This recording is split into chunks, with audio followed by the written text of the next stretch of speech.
Idrissa Mohamed. Vous allez me présenter donc l'essentiel de votre travail de thèse de doctorat qui s'intitule Estimation de quelques propriétés physico-chimiques des hydrocarbures en fonction de leur propriété RQSP en utilisant la méthode de réseau neurone artificielle RNA.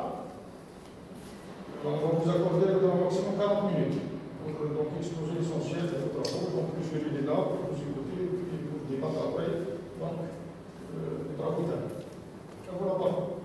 Voilà. Merci, Monsieur le Président.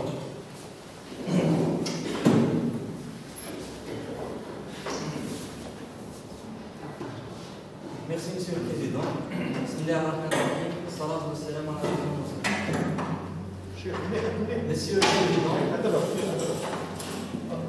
Monsieur le Président, Madame, Mesdames et Messieurs les membres de jury, honorable assistance, mes chers invités, bonjour.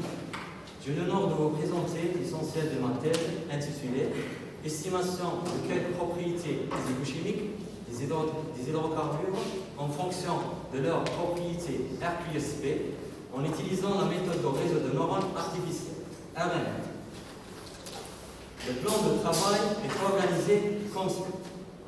Je commencerai par une introduction qui clarifie le contexte du sujet et donne la problématique, les motivations et l'objectif de notre travail.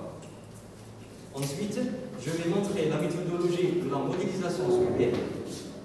Après, je vais présenter et discuter l'essentiel des résultats obtenus. Et enfin, je vais donner une conclusion et quelques perspectives de ce travail. Le pétrole brut et les fractions pétrolières sont des mélanges de composés complexes. Ses principaux constituants sont les hydrocarbures, dans lesquels ils sont considérés comme les matériaux énergétiques les plus fréquemment traités dans le domaine de l'industrie pétrolière. Leur importance réside principalement dans les points suivants. Facteur vital de l'économie algérienne et source de la majeure partie du revenu national. Le pétrole brut il reste toujours considéré comme la première source énergétique au monde vis-à-vis aux autres types d'énergie. Il est le produit indispensable utilisé dans l'industrie pétrochimique, aliment pour la plupart des moyens de transport ou comme fuel des chaudières domestiques. La connaissance des propriétés thermo-physico-chimiques des hydrocarbures, comme la température d'ébullition et les propriétés critiques, peuvent être considérées comme l'élément clé du développement et du contrôle de cette industrie, où ils sont importants dans divers stades, tels que traitement et séparation en dessous de diverses matières premières, comme le cas du raffinage de pétrole, ou dans les méthodes de conception et d'optimisation liées à l'industrie pétrolière. On note aussi que ces propriétés sont importantes dans la plupart des équations et des modèles visuels classiques, comme dans le cas des équations d'état cubique, telles que l'équation de Sauer-Illich-Kong, les deux équations de Beng et Besson et l'équation de Padaraja-Padera. Cela nécessite par exemple la connaissance des propriétés critiques du corps pur pour prédire l'autre propriété du corps pur ou des mélanges, en utilisant les règles des mélanges. Selon la figure suivante, il y a environ 120 000 études au cours des 20 dernières années qui ont été réalisées sur la détermination des propriétés des hydrocarbures, où ils sont basés dans la plupart des cas sur les méthodes expérimentales. Cependant, dans la même période, une augmentation massive en termes d'études utilisant les réseaux de neurones artificiels dans différents domaines. D'autre part, l'application des approches RQSP est peu fréquente vis-à-vis des réseaux de neurones artificiels avec 3900 publications dans la même période. De même, sur cette figure qui donne le nombre de publications traitant la détermination des propriétés des hydrocarbures par les réseaux de neurones artificiels avec 13 845 publications, les approches RQSP avec 620 publications et la combinaison entre les deux avec seulement 201 publications effectuées entre 2000 et 2000. Selon ces statistiques, on constate que ces méthodes sont devenues indispensables pour la détermination des propriétés des hydrocarbures liées aux hydrocarbures hydrocarbures. De plus, il occupe une place entre les méthodes de détermination conventionnelles et expérimentales. Malgré les progrès réalisés dans ce secteur, les données sur ces propriétés ne sont pas assez disponibles dans la littérature pour couvrir les besoins. Les analyses de laboratoire coûteuses et fastidieuses sont les principales raisons. Dans cette thèse, nous voulons contribuer à faire face à ces contraintes. Par conséquent, compte tenu des développements actuels, l'utilisation de la modélisation dans le domaine pétrolier est devenue une priorité pour réduire le coût et la durée de ces processus. Donc, l'objectif principal de notre thèse est d'établir des modèles de type relation quantitative structure propriété réseau de neurones artificiels afin de prédire 5 propriétés, à savoir la température d'ébullition, TB, la densité relative du liquide à 20 degrés C, D20, la température, la pression et le volume critique, TC, PC et VC, en raccordant ces propriétés avec leur structure à travers les descripteurs moléculaires. Maintenant, je vais parler brièvement sur les principales méthodes et techniques utilisées dans ce travail. L'approche des relations quantitatives structure-propriété est une méthode qui s'intéresse à lier les propriétés d'un ou plusieurs composés ou molécules avec les informations structurales correspondantes. Elle consiste à trouver une relation mathématique reliant de manière quantitative une ou plusieurs propriétés avec les descripteurs moléculaires pertinents, à l'aide des méthodes d'apprentissage statistique. La méthode neuronale artificielle, inspirée par les systèmes neuronaux biologiques, est l'une des techniques d'apprentissage statistique utilisées dans l'approche des relations quantitatives structure-propriété. La figure suivante illustre la correspondance et le parallélisme entre le réseau de neurones biologiques et le réseau de neurones artificiels formés, dans lequel les dendrites correspondent au vecteur d'entrée, le noyau correspond aux fonctions de transfert et l'axon correspond à la sortie. Les réseaux de neurones artificiels sont utilisés principalement pour lier les entrées choisies avec les sorties utilisées, en modélisant le phénomène d'apprentissage par le principe essai-erreur, trial error. La figure suivante présente un percepteur multicouche qui appartient à des réseaux de neurones non bouclés et suit un apprentissage supervisé. Il est caractérisé par une ou plusieurs couches cachées, une couche d'entrée et une autre couche de sortie. Ces neurones sont organisés dans des couches consécutives où l'information circule toujours en avant vers la sortie, à l'aide des connexions pondérées en utilisant des fonctions d'activation ou de transfert. L'apprentissage est une étape intéressante pour le développement des réseaux de neurones artificiels. Il se fait grâce à des algorithmes qui consistent à modifier les points de connexion de telle sorte que la réponse prédite soit en accord avec les données expérimentales. Malheureusement, cette tâche n'est pas toujours satisfaisante. La figure suivante montre la différence entre le sous- et le surapprentissage, qui sont des phénomènes indésirables, et enfin l'apprentissage optimal, qui est l'état désiré pour n'importe quel modèle neuronal pendant l'entraînement. La méthodologie de la modélisation adoptée dans notre étude comporte 7 étapes, qui sont résumées comme montre l'organigramme suivant. Maintenant, on va donner les étapes de l'organigramme précédent. La première étape consiste à la collection et le traitement de la base de données de quelques hydrocarbures à partir de la littérature et de sites industriels de raffinerie du ski. La base englobe les valeurs des 5 propriétés retenues avec différentes familles d'importance industrielle telles que les olivines et les paraffines. Cette étape a été réalisée par le logiciel MATLAB et Excel. La seconde étape, c'est le calcul des descripteurs moléculaires. Les informations structurales de chaque molécule ont été converties précédemment en notation SMAL à l'aide de logiciels Kimbo, afin de calculer les 1666 descripteurs appartenant à 20 classes distinctes, en utilisant le logiciel Bedrock. Le résultat final du calcul est enregistré dans dans des fichiers Excel. La troisième étape consiste à la sélection des descripteurs pertinents qui a été réalisée à l'aide d'une méthodologie statistique basée sur 6 points qu'on présente l'organigramme suivant, en utilisant les 3 logiciels MATLAB, Statistica et Excel. La quatrième étape concerne le développement du modèle RPSP raisonnement artificiel, qui a été effectué à l'aide de logiciels statistiques. Un précédent multicouche avec une couche cachée a été choisi en utilisant les descripteurs pertinents comme montré.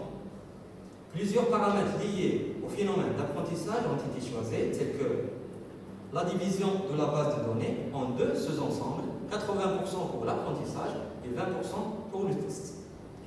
Le nombre des neurones cachés entités variées en utilisant la règle indiquée sur l'expression suivante.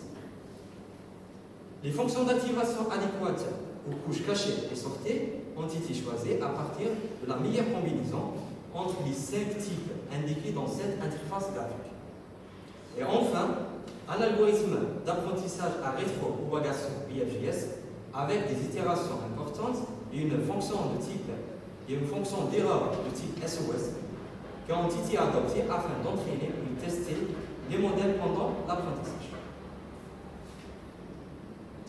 La performance et la précision des meilleurs modèles ont été testés par 4 types d'erreurs et 2 coefficients statistiques différents, aussi par le vecteur de régression reliant les valeurs calculées en fonction des valeurs expérimentales à travers la pente alpha et l'ordonnée à l'origine bêta, en utilisant les logiciels Statistica, MATLAB et Excel.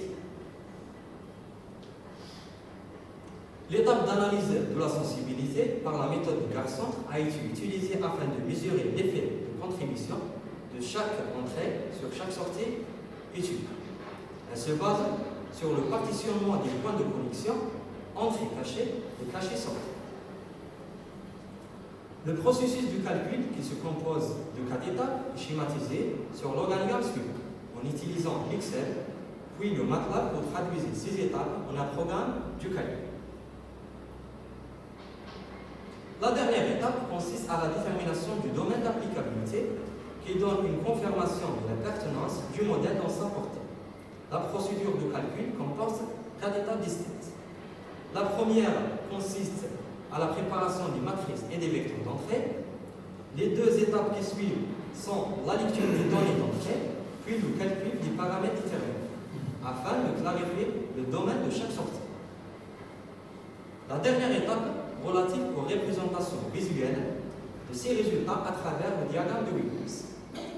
Généralement, les composés confirmés sont placés entre la valeur de H1 et une limite des valeurs D, qui a été choisie par plus ou moins 2, selon la littérature pour le cas de notre test, en déterminant les points aberrants pour la phase d'apprentissage et la phase de test. Maintenant, on va discuter l'essentiel des résultats obtenus. Après le calcul du descripteur, nous avons suivi les 6 étapes citées auparavant et résumées dans la présente figure, qui ont permis de réduire le nombre de 1666 descripteurs jusqu'à 17 indices par paramètre. La présente figure indique les distributions de ces descripteurs pertinents apparus pour chaque paramètre, qui appartient à 13 classes différentes. Précisément, un nombre de 16 descripteurs pour la température d'ébullition et la densité relative du liquide, seulement 10 descripteurs pour la température critique, 17 pour la pression critique et 12 pour le volume critique. Comme montre cette figure, les 16 descripteurs pertinents vis-à-vis de la température d'ébullition sont repartis sur 7 classes distinctes. Selon le critère choisi, on a constaté que tous ces descripteurs ont des valeurs de probabilité P significatives inférieures à 0,05. Aussi par la faible interpolation trouvée entre chaque paire d'entrées, indiquée par des petites valeurs de R inférieures à 0,75. En vérifiant encore le critère choisi. Les résumés de régression par la méthode de régression linéaire multiple ont montré une bonne corrélation entre les entrées et leurs variables dépendantes. confirmée par les trois coefficients proches de l'unité, une faible erreur standard d'estimation égale à 3,32 Kelvin et une valeur globale de P qui tend vers 0. De la même façon, cette analyse s'applique pour les autres paramètres, mais avec d'autres descripteurs pertinents. Comme montre cette figure, les 7 descripteurs adéquats pour la densité relative du liquide sont repartis sur 9 classes différentes. De la même manière, cette figure montre les distributions des 10 descripteurs via la température critique et appartient à 7 classes distinctes. La figure 8 présente la distribution des 17 descripteurs à propos de la pression critique, qui sont repartis sur 10 classes différentes. Presque les mêmes analyses sont trouvées à l'exception pour la valeur du coefficient de corrélation R entre une paire d'entre elles qui dépasse un peu le critère choisi. La présente figure indique la distribution des 12 descripteurs pour le dernier paramètre, le volume critique, avec 8 classes différentes. L'architecture des meilleurs modèles trouvés pour chaque paramètre est constante. Voilà la schématisation générale des 5 modèles optimaux. Chaque modèle est caractérisé par sa sortie correspondante, TB, départ, TC, PC ou BC, exprimée par le signal global de sortie S, qui dépend du type de la fonction d'activation qui est apparue dans chaque couche et le nombre des neurones correspondantes. Le signal de sortie de chaque neurone caché est indiqué par l'expression ZG, avec les EI sont les descripteurs ou bien les variables d'entrée choisies, WE et WH sont les points de connexion que relient respectivement les couches entrées cachées et les couches cachées sorties. Les H et les BO sont les billets des couches cachées et sorties. Ce tableau montre une partie de ces derniers à propos de la température d'ébullition. Les modèles optimisés obtenus à propos de chaque paramètre sont présentés comme le montrent les expressions mathématiques suivantes. Le signal de sortie de chaque neurone caché, ZG, est désigné par une couleur différente. La présente figure montre les comparaisons entre les valeurs expérimentales et prédites des 5 paramètres par rapport à la base de données quantique. Les résultats des modèles élaborés sont très satisfaisants, comme l'indiquent les équations d'ajustement linéaire ci-dessus. Avec une pente alpha proche à 1, une ordonnée à l'origine bêta proche à 0, et un coefficient de détermination R au carré proche à l'unité. De même pour l'ensemble d'apprentissage et de tests présentés dans la figure suivante, avec un maximum repéré pour la température d'ébullition de test et un minimum trouvé pour la densité relative du liquide d'apprentissage. Les performances des meilleurs modèles ont été analysées statistiquement par 4 critères de performance statistique, à savoir la racine d'erreur quadratique moyenne, l'erreur standard de prédiction, l'erreur relative moyenne et l'erreur relative absolue moyenne. La présente figure montre les résultats de l'erreur relative moyenne et l'erreur standard de prédiction, qui sont très satisfaisantes pour les 5 modèles dans les 3 sous-ensembles, avec des valeurs allant de 0,26% pour l'erreur relative moyenne de la température d'ébullition de la phase de test jusqu'au 2,4% pour l'erreur standard de prédiction de la pression critique du même phase. La figure 13a montre la contribution relative individuelle de chaque descripteur vis-à-vis de la température d'ébullition, tandis que la figure 13b indique les contributions par rapport à chaque classe. D'après cette figure, on a constaté que la majorité de ces descripteurs participent avec des fortes ou moyennes contributions par rapport à la valeur de contribution moyenne de 6,25%. La même remarque s'applique pour les figures 14 à 17 qui regroupent respectivement les mêmes caractéristiques par rapport à la densité relative du liquide avec la même valeur de contribution moyenne, la température critique avec une valeur de contribution moyenne qui égale 10%, la pression critique avec une valeur de contribution moyenne qui égale 5,88%, et enfin le volume critique avec une valeur de contribution moyenne égale à 8,33%. Ces résultats confirment encore une fois le bon choix des entrées lors de l'élaboration de l'architecture du réseau. Les contributions de chaque classe diffèrent d'une sortie à une autre, ceci dû à la nature de chaque paramètre de sortie. La présente figure visualise la représentation du domaine d'applicabilité à travers le diagramme de Williams qui résume les résultats trouvés pour les modèles élaborés relatifs aux 5 paramètres de sortie correspondants. Comme le montre l'illustration suivante, selon le cas, chaque paramètre a sa propre valeur de levier standard HT. On constate que la majorité des points pour les 5 propriétés étudiées se retrouvent dans le domaine d'applicabilité et indépendamment de la limite choisie. À titre d'exemple, pour le modèle le moins favorable de la pression critique, seulement 28 points suspects sur 221 ont été trouvés en dehors de données. Globalement, entre 87 à 92% des composés pour les 5 modèles appartiennent au domaine d'applicabilité. Ce tableau résume une comparaison des performances en termes d'erreurs relatives absolues moyennes entre les 5 modèles proposés et d'autres modèles trouvés dans la littérature. Cette comparaison montre la domination des modèles proposés vis-à-vis de la littérature. Les proportions d'erreurs trouvées varient de 20 fois moins par rapport au modèle le moins défavorable mentionné dans l'étude de Spinoza en 2001 pour la température d'ébullition et une légère différence comparée aux 2 modèles les plus favorables pour le paramètre de la température critique, cités respectivement dans les études de Godavalli en 2008 et Galagazzi en 2011.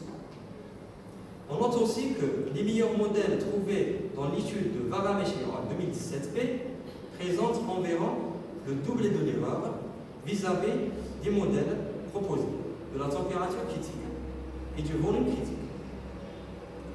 De même pour les 2 modèles de type RBF de la température et la pression critique cités dans l'étude de Benchiro et Mana 2018. Néanmoins, on trouve que certains modèles sont plus performants, mais ils présentent une instabilité face au grand écart trouvé entre les résultats de 3 phases de données, à savoir les modèles des 3 paramètres, la température d'ébullition, la température critique et la pression critique, mentionnés dans l'étude de Spinoza et Hall 2000.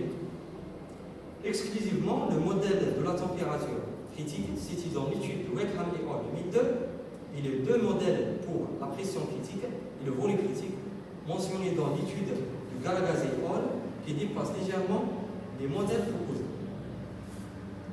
Pour ces 3 paramètres de phase de données.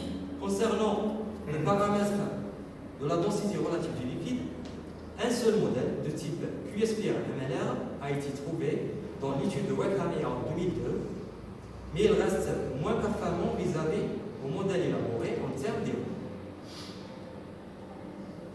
La présente figure montre une autre comparaison entre le modèle proposé pour la température d'ébullition et d'autres modèles trouvés dans la littérature, mais cette fois en termes de la racine d'erreur quadratique moyenne exprimée en kilo.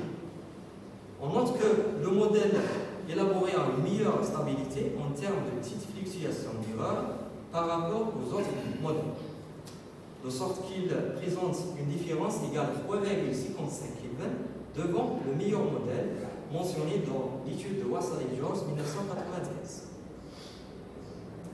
De même, cette figure montre les résultats du modèle proposé pour la densité relative du liquide en termes de la racine d'erreur quadratique moyenne.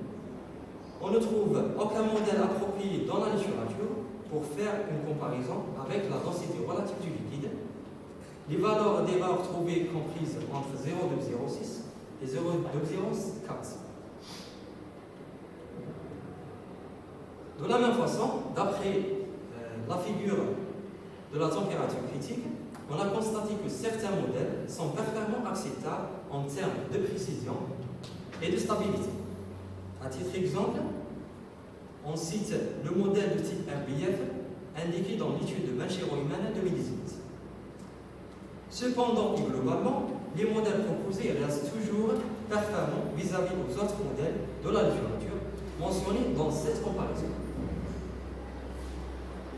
Les résultats de la pression critique exprimés en mégapascal affirment clairement la précision du modèle élaboré ou le meilleur modèle trouvé de type QSPR RBF mentionné dans l'étude de Banchero-Humaine 2018 donne une valeur égale à 2,5 fois plus importante en termes d'erreur vis-à-vis au modèle proposé.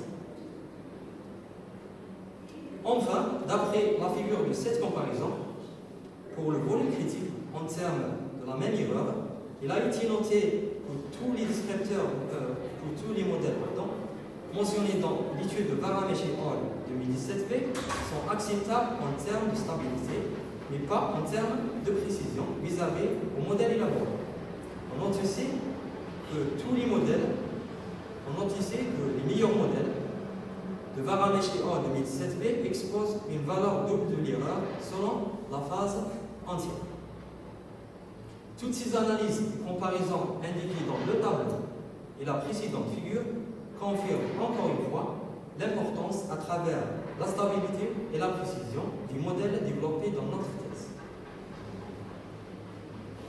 En conclusion de ce travail, notre thèse porte sur l'estimation des 5 propriétés physico-chimiques des hydrocarbures en fonction de leurs propriétés RQSP en utilisant la méthode de réseau de neurones artificiels.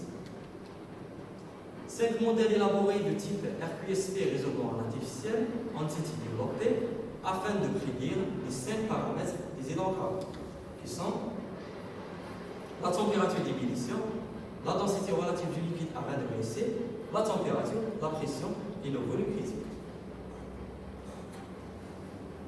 Le développement de ces modèles s'articule sur 7 étapes fondamentales, à savoir la collecte et la préparation de la base de données, calcul des descripteurs moléculaires, sélection des descripteurs pertinents, développement des modèles de type RQSP réseau de neurones artificiels, analyse statistique de ces modèles, analyse de la sensibilité et enfin détermination du domaine d'applicabilité. Les 7 étapes s'articulent sur 5 logiciels qui sont Statistica, Excel, MATLAB, ChemDraw et Ödra. L'analyse des critères de performance statistique des modèles élaborés montre que les valeurs des coefficients de corrélation R et de détermination R au carré sont proches à 1, les faibles erreurs relatives trouvées sont inférieures à 2%, les petites valeurs de la race idéale quadratique moyenne trouvées pour les 5 modèles, et enfin pour leur stabilité élevée. Le bon accord entre les valeurs expérimentales de la base de données et les valeurs calculées par les 5 modèles obtenus ont permis de tenir compte des distinctions entre les isomères de position, tels que les isomères cis-trans et les isomères ortho, bêta et alpha. Les comparaisons entre les modèles RQSP réseau de neurones artificiels développés dans cette thèse et d'autres modèles semblables trouvés dans la littérature ont montré une bonne précision, une performance adéquate vis-à-vis des modèles élaborés en termes des faibles valeurs d'erreur trouvées et la stabilité élevée. Ceci a été confirmé par l'apprentissage optimal. Cette approche computationnelle peut être appliquée en ingénierie pétrolière pour la détermination précise des propriétés des hydrocarbures purs, comme la température d'ébullition et les propriétés critiques, en utilisant uniquement quelques descripteurs pertinents, quelques descripteurs moléculaires pertinents. Voilà quelques perspectives pour les futurs travaux envisagés dans ce domaine. Concernant la consistance de la base de données, il peut être enrichi quantitativement par l'augmentation du nombre de molécules et qualitativement, par exemple en s'articulant sur les mélanges pétroliers.